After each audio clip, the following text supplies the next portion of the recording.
আজকে আমাদের নির্ধারিত সূরা হচ্ছে দুইটা, একটা হলো সূরাতুল ফালাক, একটা হলো সূরাতুন নাস। আচ্ছা, এই সূরা দুটার নাম হচ্ছে কি? মুআউযিযাতাইন। কি বললাম? মুআউযিযাতাইন। তাআউয শব্দের অর্থ হচ্ছে আশ্রয় প্রার্থনা করা। তাআউয শব্দের অর্থ আশ্রয় প্রার্থনা করা। আউযু বিল্লাহি মিনাশ শাইতানির রাজিম, এটা হলো একটা তাআউয। আরও তাআউয আছে, যেমন আউযু বিল্লাহিস সামিউল আলিম মিনাশ শাইতানির রাজিম।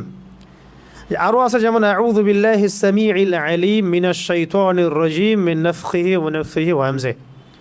এরকম অনেকগুলো তাআউয আছে। আমরা কিন্তু কমন যেটা সবাই পরিচিত কোনটা? আউযু বিল্লাহি মিনাশ শাইতানির রাজিম। এখন মুআউযিযাতাইন মানে আশ্রয় প্রার্থনার দুইটা সূরা। আশ্রয় প্রার্থনার দুইটা সূরা। একটু ভালো করে এই অংশটুকু বুঝতে হবে, এটাই মূল অংশ আর কি আমাদের আলোচনার। মুআউযিযাতাইন অর্থ হচ্ছে আশ্রয় প্রার্থনার দুইটা সূরা। তো এই দুইটা সূরা এমন সূরা যেটা তাওরাত, জাবুর, ইনজিল কোনো কিতাবে এরকম সূরা নাই।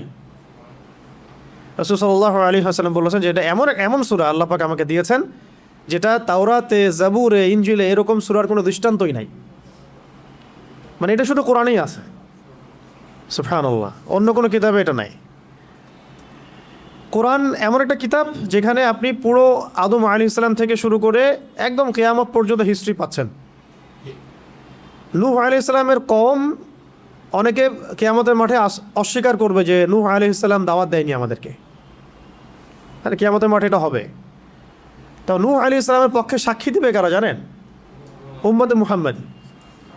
সুবহানাল্লাহ, যে না, নূহ আলাইহিস সালাম 950 বছর দাওয়াত দিছে। তোমরা কীভাবে জানলা? আমাদের কোরআনে ছিল।